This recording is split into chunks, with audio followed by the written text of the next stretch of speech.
behalf of the Department of Autism, I would like to welcome you to this public talk by Dr. Anja Mrak from the Department of Comparative Literature and Literary Theory at the University of Ljubljana.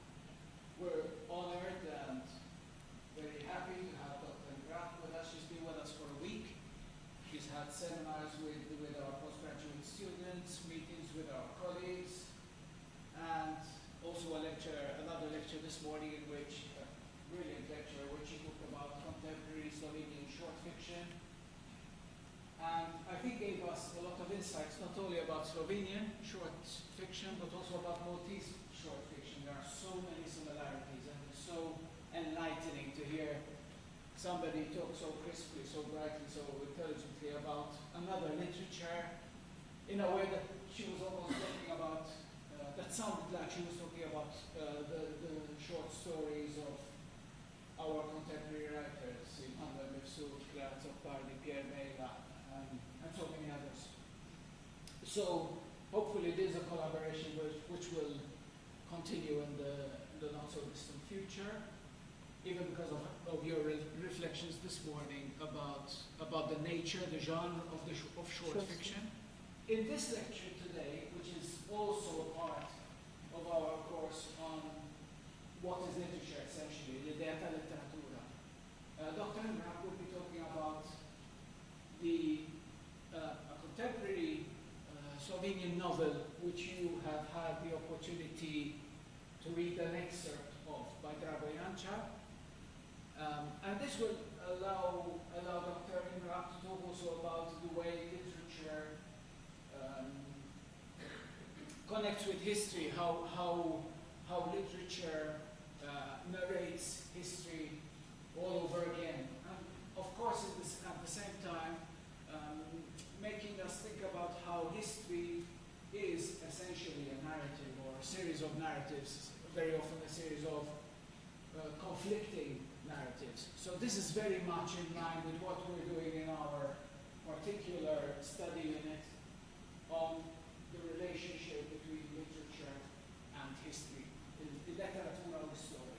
So it is a great pleasure to welcome Dr. Mrak here, to ask her to start her public lecture. After a 1-hour lecture, something like that, give or take, we'll have a discussion and time for questions and comments. Okay, thank you very much. So, hello everyone. I'm very happy that the Erasmus Mobility Program has given me the opportunity to visit your faculty and to talk to you today. In preparing the lectures, I was faced with a formidable but also interesting task to introduce you to contemporary Slovenian fiction. As is common with stateless nations that are included in larger organizations or unions of nations, literature has an important nation-building function, since on one hand it ensures the preservation of the language, and on the other it ensures the preservation of mythologies and national narratives. Slovenian fiction thus needs to be understood in the context of its historical situation and its literary tradition, as history and culture have been inextricably intertwined. Slovenia is the story of many other small nations in Central and Eastern Europe. Perhaps just to give us a framework. The oldest preserved text in Slovenian is the Freising manuscript from around 1000 AD. In 1550, Primož Trubar wrote the first alphabet book and catechism, and some 30 years later, Jurij Dalmatin translated the Bible into Slovenian. Fast forward a few centuries between World War II and Slovenia's independence in 1991, Slovenian literature was shaped by the political, social, and cultural structures of socialism. Slovenia was, as you probably know, part of Yugoslavia, which also included Serbia, Croatia, Macedonia, Montenegro, and Bosnia and Herzegovina. In the early years after the war, the situation was tough for fiction writers, but not impossible. Until 1950, literary activity was strictly supervised and ideologically determined. As the censorship loosened, new creative possibilities opened, especially in terms of form and style, yet the ideological restrictions of subject matter remained in place. Some writers were persecuted or sentenced to prison. Their works weren't allowed to be published or waited a long time to be printed. In line with the ideological paradigm, the prevailing model was that of social realism, which modernized in time but nonetheless stayed within the structures of socialist doctrine. During World War II, Slovenians formed a formidable partisan resistance movement to fight the fascists and the Nazis. So the post-war literature builds primarily on the myth-making of the partisan struggle. Literary portrayals focus on fighting the occupying forces and on staging the socialist revolution. The central motive is the active individual, a part of the national revolutionary machinery and no longer an individual with a subjective interiority. In the 60s, literature began to discreetly move away from prescribed norms. A more distinct shift in the literary portrayal of war events occurred in the 70s, both in terms of aesthetics and subject matter. The authorial third-person narrative and the ideologically inflected narrator are replaced with first-person narration. The narrator acquires a critical attitude toward the politically prescribed conception of the war past. The 80s saw further improvement in the literary landscape due to the impending socio-political shift. After 1991, literary activity reflected on the changing context of the now independent Slovenia and its transition towards a modern market economy and parliamentary democracy. Literature became unfettered from ideological bondage, becoming complex and unrestrained. It should come as to no surprise then that in the transition from the 80s to the 90s, that is, in the period of Slovenia's struggle for independence and Yugoslavia's breakup, there appeared several dystopian novels, which turn a skeptical eye to the social situation. Through their political allusion, dystopian novels chronicle the struggle for independence, enhanced with grotesque, satirical, or fairy tale elements. If the 80s in Slovenia were the age of the short story, the 90s were the age of the novel. Already in 1991, the annual Kresnik Award was established to celebrate the best novel of the previous year.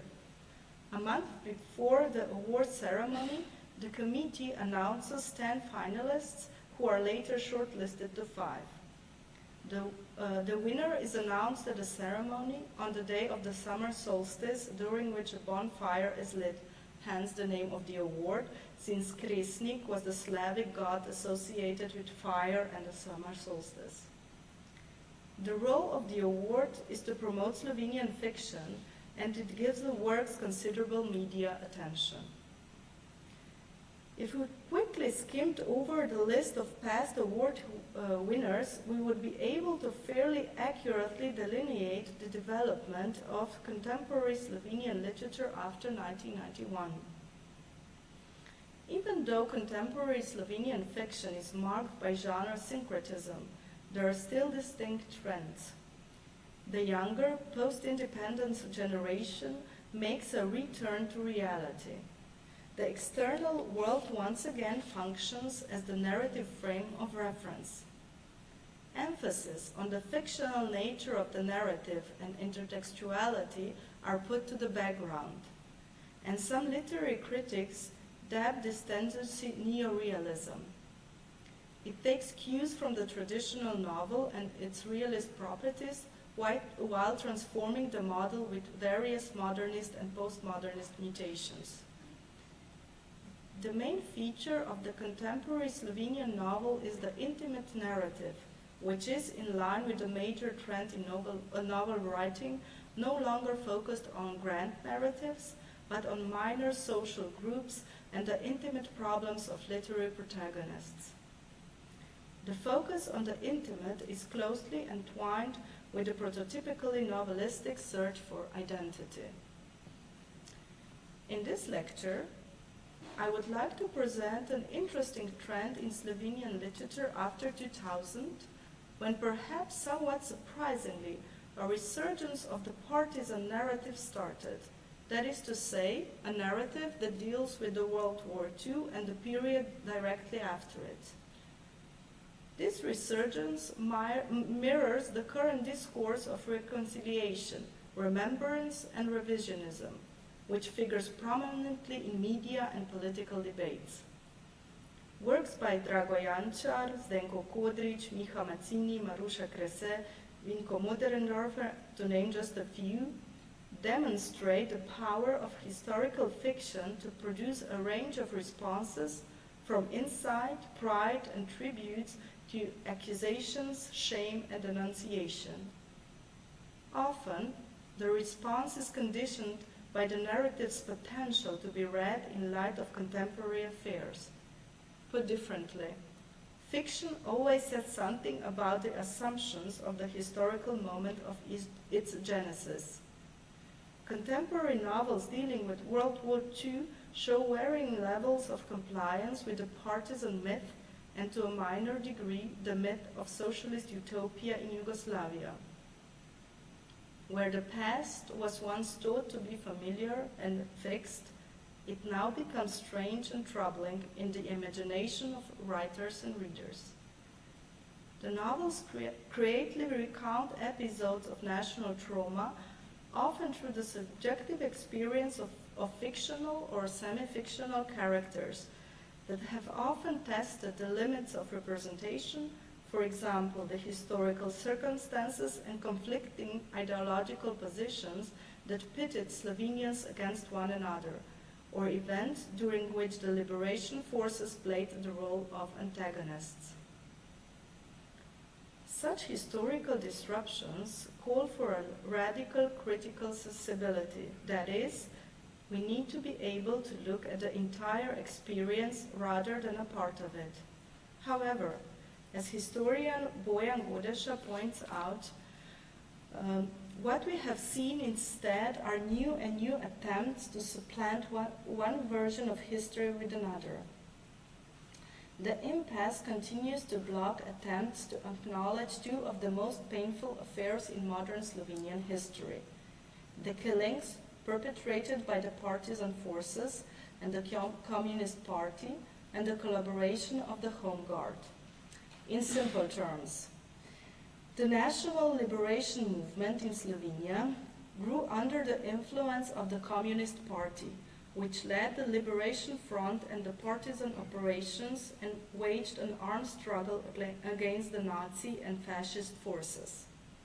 At the same time, collaboration with the occupying forces was taking place. It started from a zealous anti-communism and the idea that the Communist Liberation Front represented a much larger threat than occupation. An armed formation known as the Home Guard was formed in response. Despite the complexity of wartime experience, the public and political as well as artistic discourse has traditionally yielded a black and white division between the partisans and the Home Guard. After the dissolution of the Socialist Federal Republic of Yugoslavia, and to a lesser degree even before that, a discourse emerged that reconfigured the conflicts of the National Liberation War as a civil war. According to historian Božo Repe, an idea took shape that the communists used the war to stage a revolution, which the anti-communists opposed, forcing the latter to work with the occupying forces in order to receive arms from them. Efforts to relativize historical agency and accountability became stronger at the turn of the millennium, when, as philosopher Miklaus Komel observes, Slovenia witnessed new attempts to criminalize the national liberation struggle, justifiable also through right-wing European resolutions on totalitarianisms. While the re-narration of Slovenian history following its independence and transition raised profound epistemological questions over official memory and faithful history, it did not finally result in a pluralized memory, but rather in new forms of memory and counter-memory, each circumscribed according to politico-ideological projects. It is a familiar mode of revisionism that seeks to reconceptualize history by privileging a singular point of view, undoing traditional divisions between the right and wrong sides of history, and creating new ones in its wake. Choosing sides is an easy but ultimately ineffective solution. Yet, the strong emotional reaction that attends traumas that have shaped national identities and collective imaginings threatens to drag new understandings of history down into naive and essentialist paradigms. As Comel rightly warns, progressive discourse on World War II and the post-war period is hindered not only by the defamation of the partisan resistance, but also by its glorification. The talk of reconciliation, remembrance, and revisionism has also given rise to a new wave of literary works dealing with the broader context of World War II in Slovenia.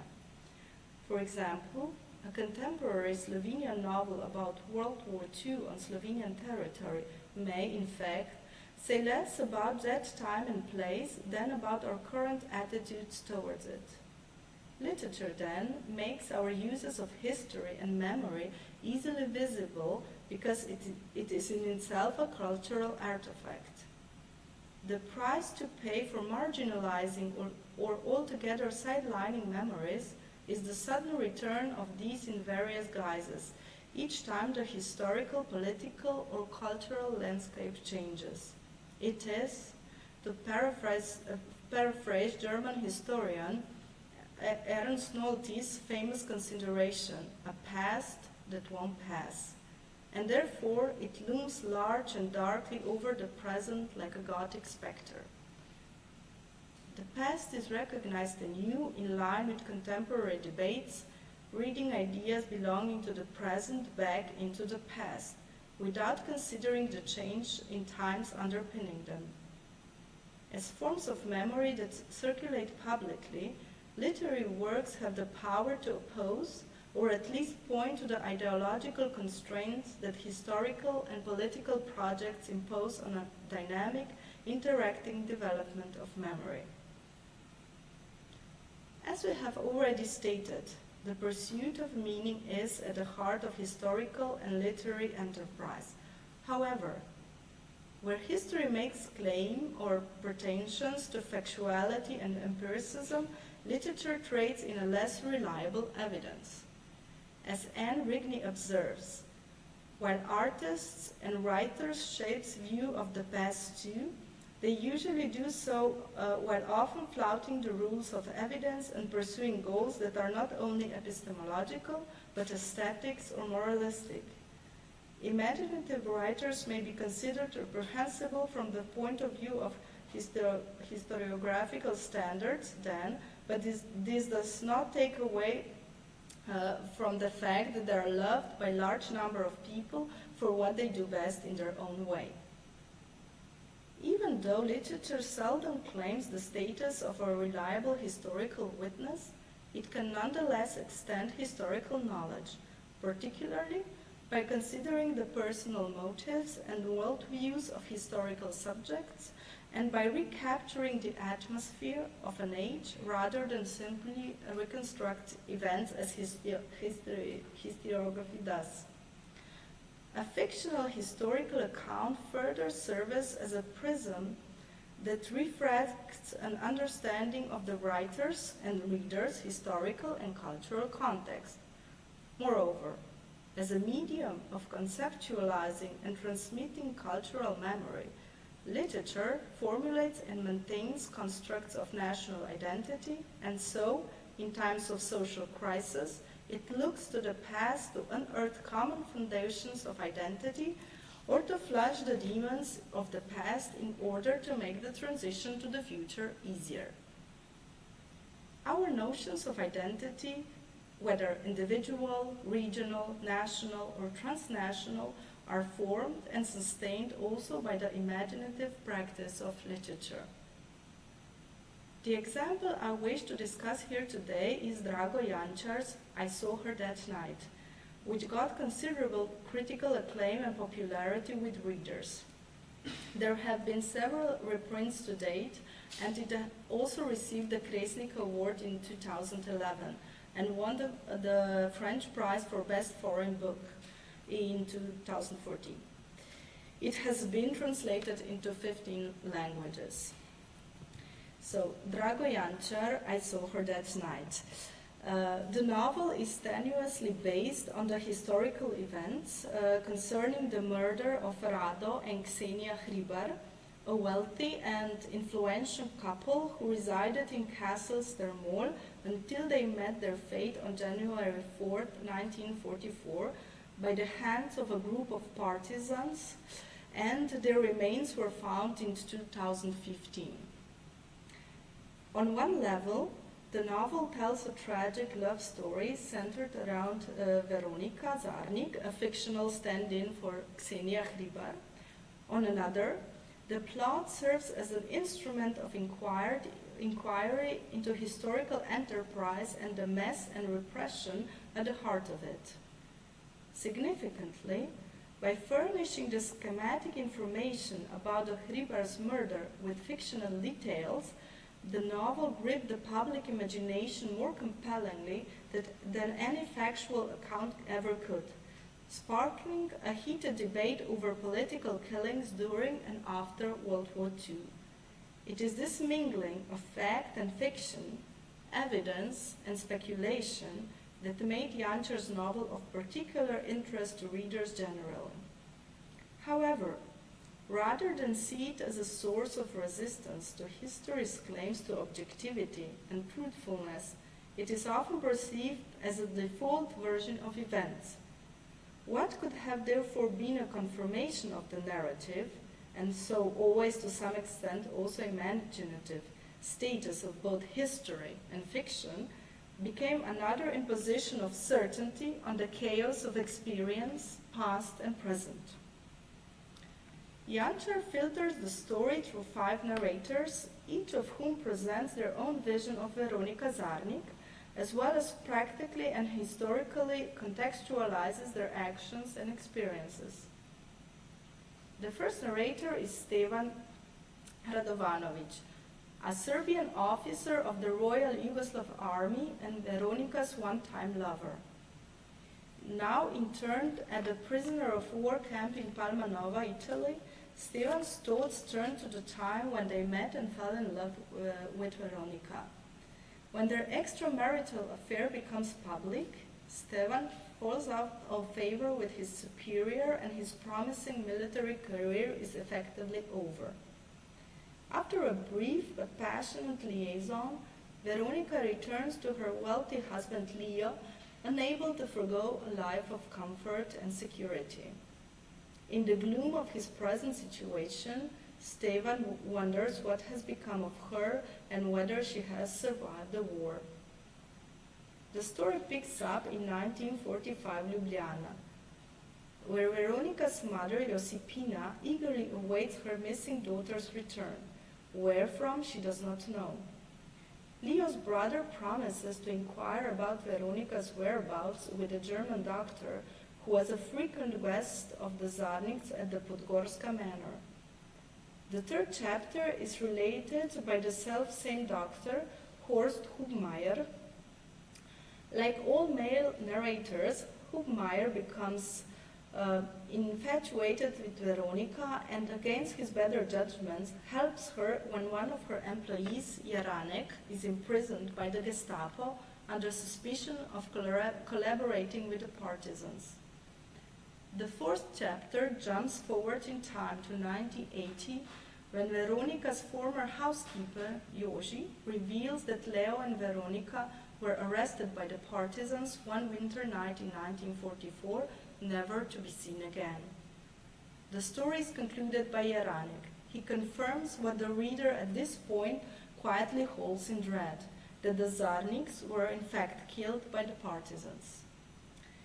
The narrators do not provide competing versions of the same story, but rather complement one another. Each discloses information necessary to unravel the mystery of the Zarniks' disappearance and that the others do not possess. The plot is laced with unmistakably tragic elements. If we read back into the evolving action, we see that the brutal conclusion is predicated on a critical failure of understanding. As we learn in the final chapter, Jaranek was indeed working with the partisans. His assignment was to report on the guests and goings-on at Podgorska Manor. He supplies his contacts with meager information at first, partly because he does not like the idea of being an informant, but most of all because the Zarniks are benevolent employers and treat him like family. Then, one fateful night, Jaranek sees Hubmaier put his hand on Veronica's, and he incriminates Leo and Veronica as collaborators. Jaranek doesn't know, however, that it was Hubmaier who, at Veronica's behest, saved him from certain death when he was arrested by the Gestapo and in line to be interrogated by a particularly cruel officer. Veronica pleads with Hubmaier, who has by then become a regular at Podgorska Manor, to use whatever influence he has in the German forces and arrange for Jaranek's release, since, according to her, he could not possibly be a partisan. Hubmaier knows that his ongoing presence at Podgorska Manor spells trouble for the Zarniks, but he cannot pass up the opportunity for temporary relief from the horrors of war, especially those he witnesses on the Eastern Front, which haunt his mind. He is quickly charmed by Veronica's wit and empathy, and while she does not return the doctor's feelings for her, she senses the burden of bloodshed under which he staggers and tries to relieve some of it, however briefly. Jaranek's misinterpretation of what he sees is conditioned by his own romantic feelings for Veronica. Significantly, he also knows that Leo has long been aiding the partisan forces with supplies and resources. Leo's social interactions with the Germans, Jaranek recognizes in his old age, were an inescapable part of the kind of double life Leo and others like him were forced to lead during the war. Even so, Jaranek, stung with jealousy, briefs his partisan contact about what he thinks he saw happen at the manor. Naively, he believes that no harm will come to the Zarniks, but as it is so often the case, there is a discrepancy between our intentions and what they unleash. Leo and Veronica are declared traitors of the Slovenian nation and arrested.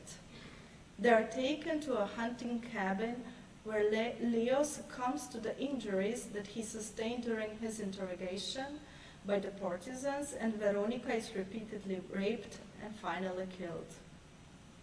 As Professor Alojzija Zupan-Sosic notes, the reader assumes throughout that the brutal death was caused by a political and ideological motive, where in fact it was caused by a sexual one. This is true in one sense, but false in another. Veronica's story is motivated by subjective desires as well as historical forces. The two are quite inseparable. Veronica's ravaged body, for example, broken to fit the shallow grave dug into the frozen earth, becomes a site of sexual and political conflict at once. The latter is of particular interest, since it has the effect of contaminating the story when we finally piece it together. The fact that Veronica is brutalized by partisans casts a shadow on the narrative and changes it with ideological meaning. More than the tragic consequence of sexual desire, the image of her ravaged body stands for the appalling cruelties committed in the name or under the guise of national liberation. From this perspective, I Saw Her That Night calls into question the traditionally untouchable dichotomies between heroes and villains, victims and aggressors, in the treatment of World War II. The partisan struggle in Slovenia is intimately bound up with concepts of collective identity and historical agency, and as such, it exercises a lasting influence on the articulation and codification of cultural memory. As Astrid Earle emphasizes, cultural remembering, of which literature is a central medium, is commonly subject to political or ideological functionalizations of the past. This means that certain actions or experiences are leveled or omitted, while others are exaggerated in an effort to construct a coherent account of the past. Often, the need for meaning pits the experience of the individual against that of the group, sidelining the first and magnifying the second. However, as the past is inevitably placed against new convergences and unfamiliar constellations of meaning that open up in the present, driven by the demands and interests of the individual or group doing the remembering, things previously hidden from view become visible, as do the shifting contents, practices, and agendas of cultural memory. To use Walter Benjamin's words, Jančar reads history against the grain, uncovering from the ground what has been buried, both literally and metaphorically, in the process of constructing a national memory. As we have noted, traditional war narratives often painted a black and white picture of heroic partisans and evil enemies, Italians, German, or domestic. Later, narratives sought to rectify this by bringing into relief the individual and their part in less familiar, often unsettling histories. Characters appear that do not wholeheartedly subscribe to the values of the national liberation struggle and instead pursue goals more personal and sometimes less than salutary. Even so, their actions and sentiments do not finally undercut the ideological impact of the National Liberation War. Jančar's novel, on the other hand, is hostile to the history which glorifies the partisans. In I Saw Her That Night, the partisans are portrayed in a negative light. High-ranking officers who are already hard at work increasing their political power, as well as common soldiers like Jeranek. They are cruel, rapacious, and lecherous. Unwarranted violence and brutality can be felt especially when Janko, Jeranek's commander, brags to him that Veronica did not resist rape, or when Bogdan, the man charged with disposing of her body, drunkenly blurts to a group of children sometime after the war how he once solved the problem of burying a justified woman in a frozen soil by smashing her legs. Moreover, Jeranek understands very well that the Czarniks had no dealings with the Germans outside the necessary social interactions. Jealousy comprises his judgment, making him jump to conclusions concerning the relationship between Hubmaier and the Gestapo officer whom he sees conversing outside the building where he was briefly imprisoned. What he does not know is that Hubmaier was in fact securing his release, putting his own honor on the line for Veronica and by extension for him. And while Jeranek does not participate in the group rape of Veronica, he also fails to prevent it. Thinking back on that winter night years later, he denies complicity by allowing that he could not have done anything. Collective history countermands individual agency. On his deathbed, Janko, Jeranek's commander, acknowledges that they may have been wrong since the evidence was insufficient. But he continues that they were hunted like beasts and sometimes they had to strike back without mercy. A different kind of justification comes from one of two members of the party intelligence agency escorting the partisans to the manor, who declares Leo Zarings a wealthy industrialist, an enemy of the working class. In a terrible irony, the leaflets announcing the Zarings' crimes against the people are printed on the printing press paid for and supplied to the partisans by none other than Leo Zarnik. The manner in which Jeranek and Janko deflect responsibility for their actions by framing them as the inevitable effects of the external forces recalls how history creates a uniform world, leveling the less savory aspects of experience that threaten to undermine it. At best, historical disasters are represented as mistakes. At worst, they are expelled from official record or memory. However, as Mariana Torgovnik recognizes, such omissions and misconceptions form the latent contents of cultural memory, which bubble just beneath the ostensibly smooth surface of our culture. Jeranek's meditation, which concludes the novel, neatly articulates history at work, the selective process of holding up or suppressing events as part of a social enterprise. He thinks that what official books contain is sufficient, and what happened in that hunting cabin needs not to be included there.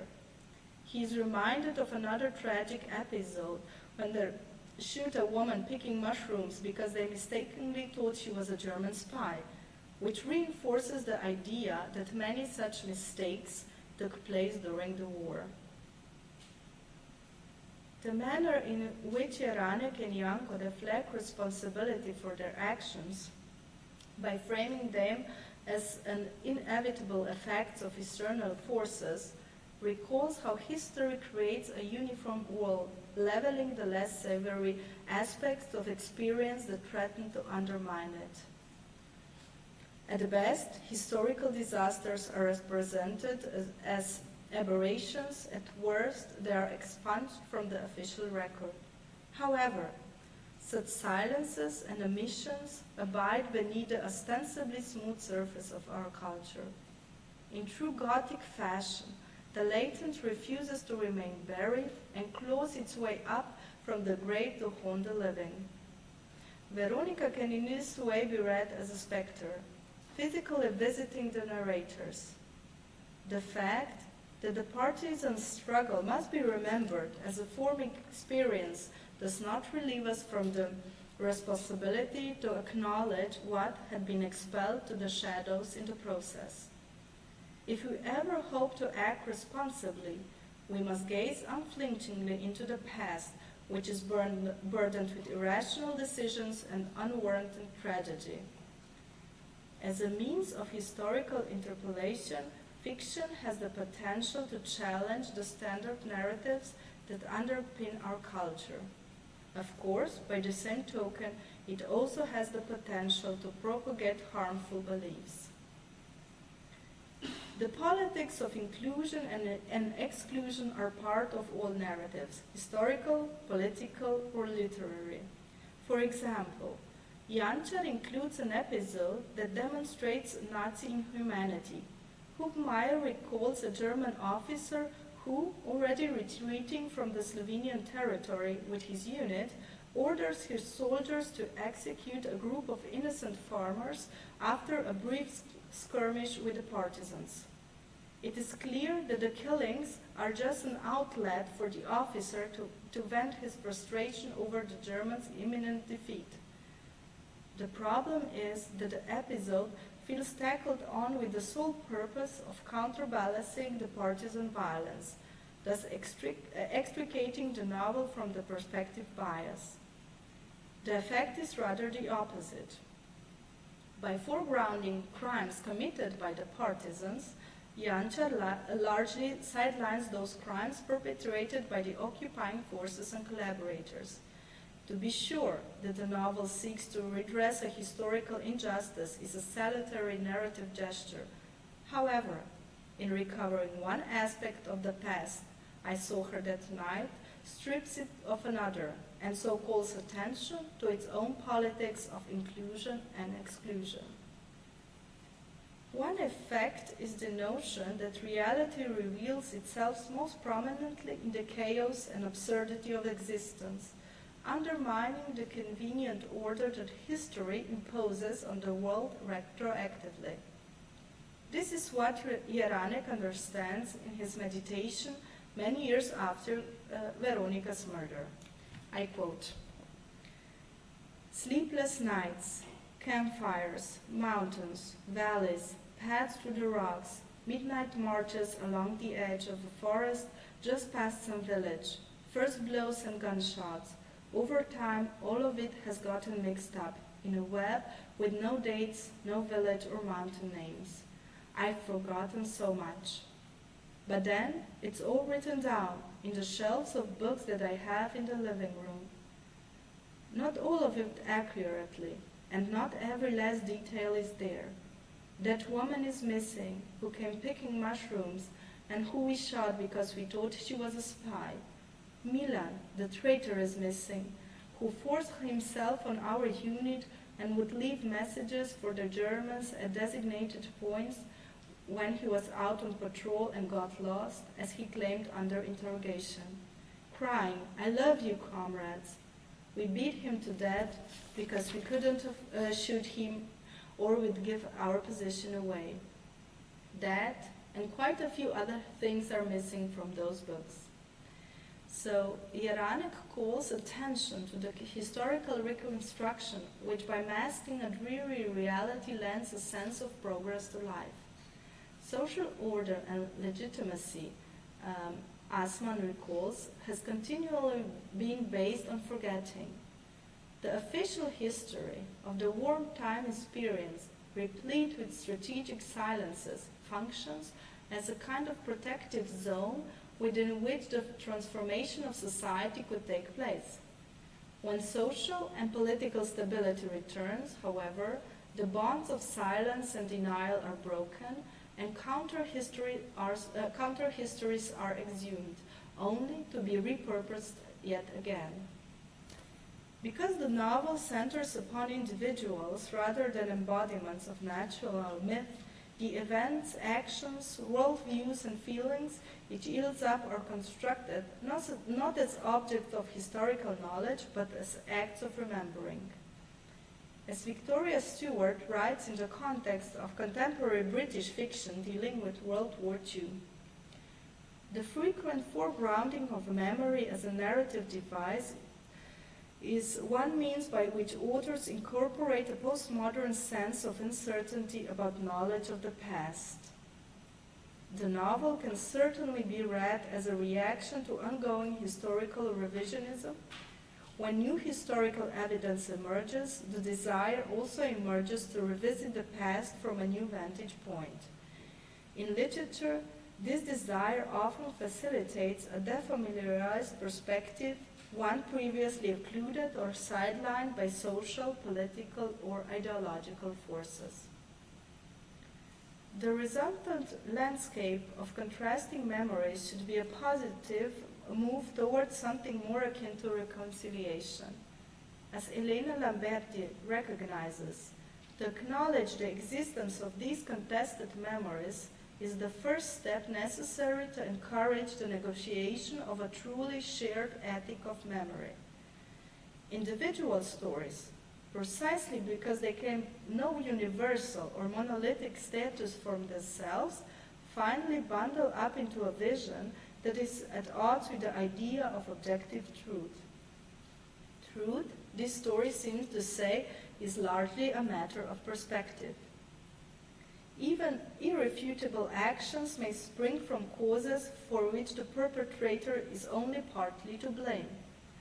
As Janko allows in I Saw Her That Night, The partisans committed injustices, yes, but not out of criminal indifference. They were relentlessly persecuted and driven to the brink of madness. It is not a matter of absolving characters, but of conveying the far side of experience, of making events and actions easier to understand. Are all executioners the same, or can you distinguish among them? And is it ethical or moral to distinguish among them? And can you apply the same argument to the winners? Are they all good? Lamberti rightly wonders. Individual stories are enmeshed within larger stories, and these within larger stories still, in a complex chain of reason and unreason. What a good story does is animate the messy world of human action, however noble or wretched. Socialism, as the novel makes clear, held up one side of the story at the expense of less savory ones. The inverse is taking place today, when the role of the partisans and the National Liberation War is being strategically downplayed and their actions criminalized. The partisan struggle should be remembered as an experience of national and transnational significance and value, which is not to say, however, that we are thereby absolved of the moral obligation to try to recover the whole story, insofar as memory will allow. The novel demonstrates very clearly the potential and challenges of reconstructing stories hidden away in shadowy corners of history, in the face of silence and repression. I highly recommend Dragos Jančar's novel, and I hope I've been successful in affording you a glimpse into what is happening in Slovenian literature at the moment. Thank you for your attention.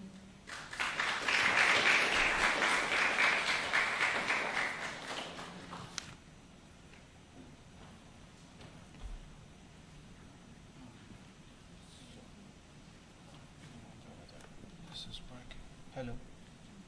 Hello. Hello. Okay. Fine. So thank you very much, Dr. Mrak, for your overview of this, what sounds like an amazing novel, no, by Drago Jančar. Any questions or comments? Especially in relation to the issue of literature and history, perhaps from the students, and other issues that might come up from the other members of the audience?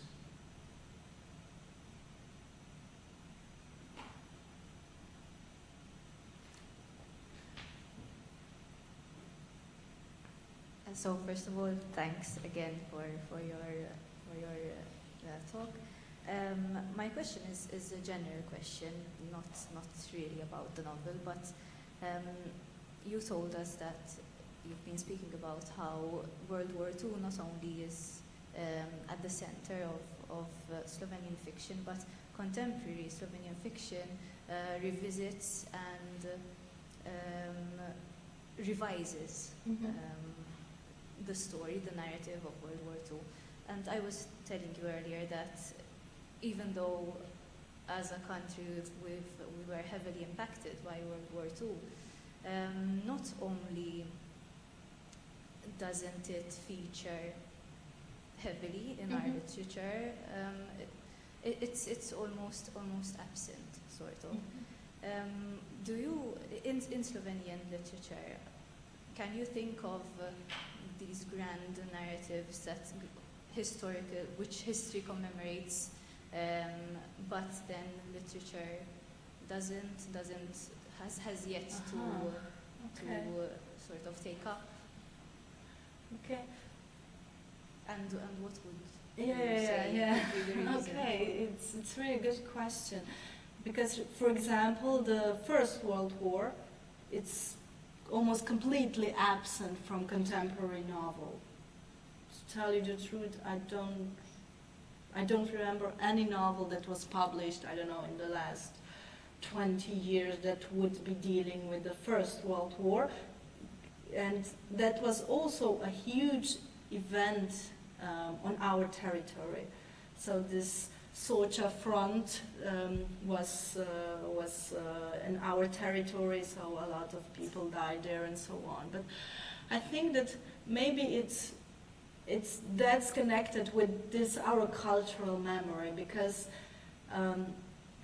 only after the Second World War, when we officially became part of Yugoslavia, I think that we considered ourselves as an independent in a way, because Slovenia was part of Yugoslavia, and then from the 90s on we are independent. But before that, we are always included in some other political structures. So I think that this World War II really is some kind of huge point, national point in our cultural memory. So, and yeah, I really can't remember anything like that, that would be really missing.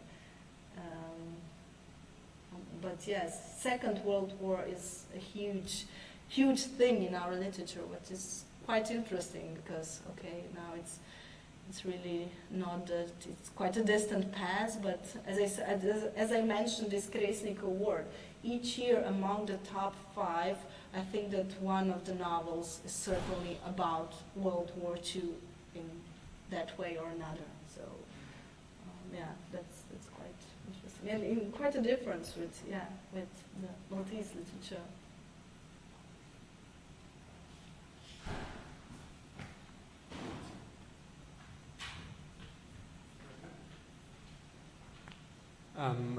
The phenomenon you described, which happened in Slovenian literature, do you know if it happened as well in literatures, in maybe neighboring literatures or other ex-Yugoslavian literatures?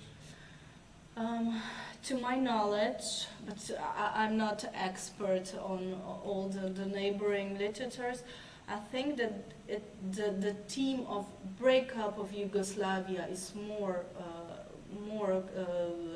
is occurring more. That's my opinion. So that's because, okay, maybe because just of this time frame, so there were these Balkan wars and so on, in Bosnia and Herzegovina and Serbia and Croatia were involved. So I think that that's more their focal point at the moment, more than Second World War.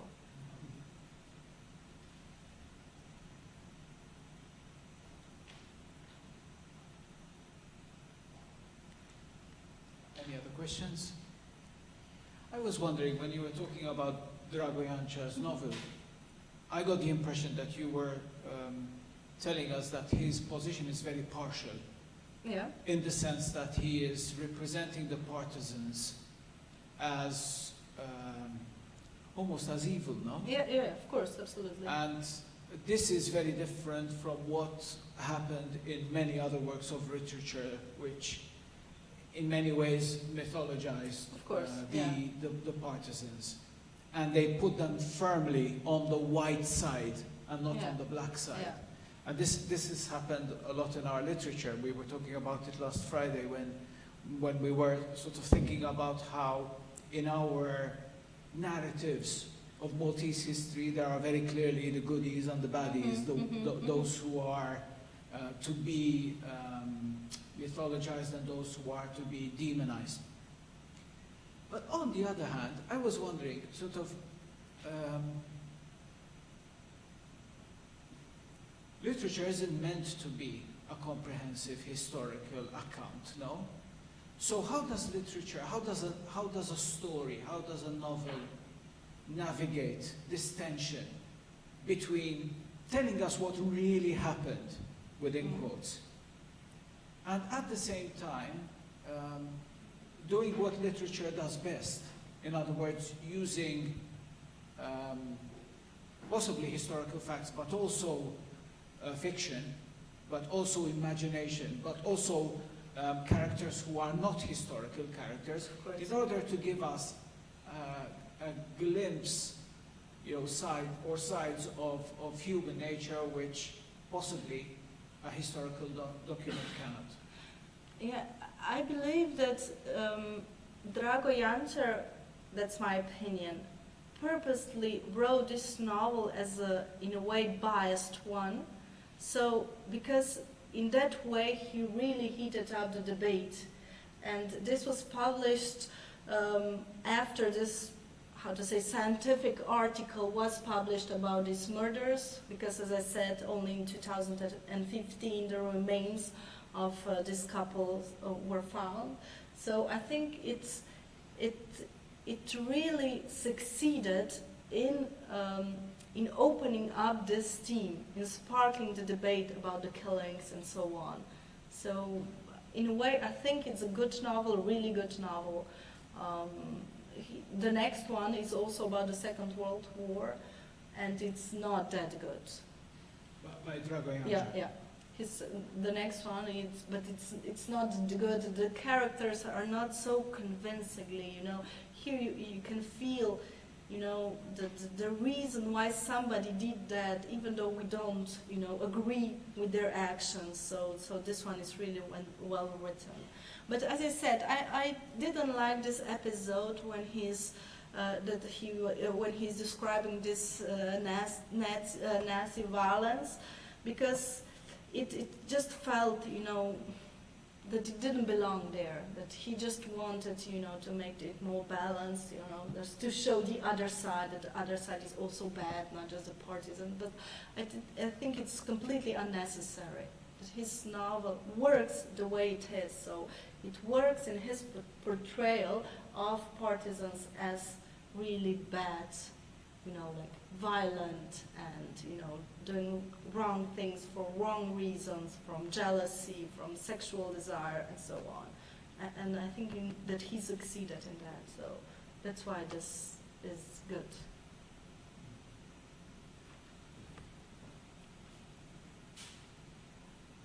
I have a question mostly about history.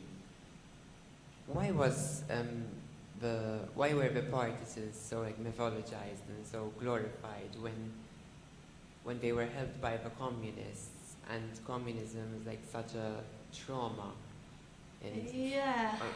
Okay, but maybe the situation in Yugoslavia was a bit different than in other communist states like Poland and so on. So we didn't have this harsh form of communism, but socialism, as it is called. And you won't believe it, but a lot of people now they're still nostalgic for these times, because the system was organized, but it wasn't sustainable, of course, in a way that everyone could get a job, everyone could get an apartment, everyone could study, and so on. So people in general were really happy with the situation, and the general situation was not that bad, so that a lot of things were missing and so on. Of course, there were rations, but not that hard as, for example, in Poland. So, and there is this constant debate, because there is this National Liberation Front that consisted mainly of communists, but not primarily of communists. So usually we just separate this. So this liberation movement, it consisted simply of people who wanted to defeat the oppressor and so on. But the Communist Party gained the biggest influence during that, and so later, after the war, they just formed the political structure of our country. I don't know if that answers your question. So in a way, partisans are hailed as kind of paving the way for communism, because communism wasn't that traumatic. And of course, as I said, you can't just equate the communists and the partisans, because the majority of partisans weren't communists. And for example, especially in this Western area, a lot of, Catholic priests were part of this movement. And of course not part of the Communist Party and so on. So that was kind of a difference, And the partisans were glorified as, heroic, very brave and so on. But even the novels in the 70s and 80s started to portray them as, vulnerable, like scared and just human, because before that they were just glorified as, indestructible and Superheroes. yeah, absolutely. Thank you. So I think, yeah.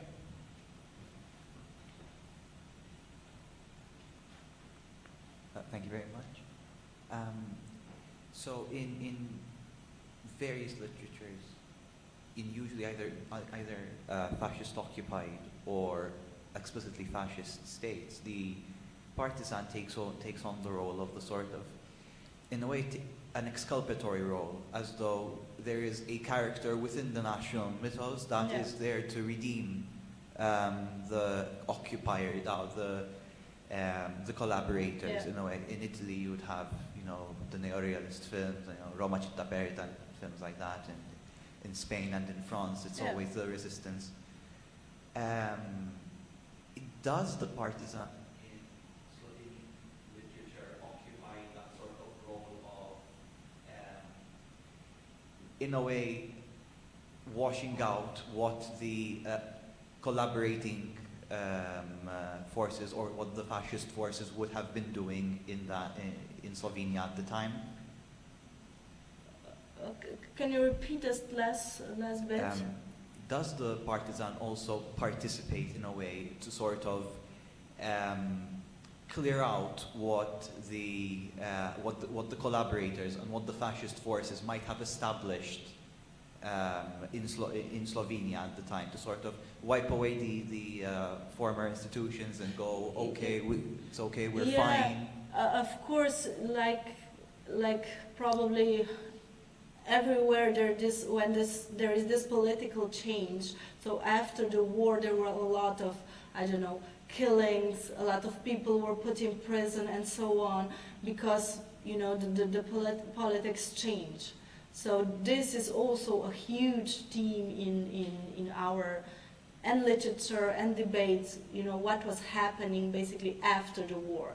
Usually the war is not that problematic, everyone is saying, we were fighting the enemy, so everything is allowed in a way. But more problematic are the things that were happening after the war. So there are also mass graves of the people who were enemies of the states, so-called, but they were just using this transition to get rid of the people they didn't like.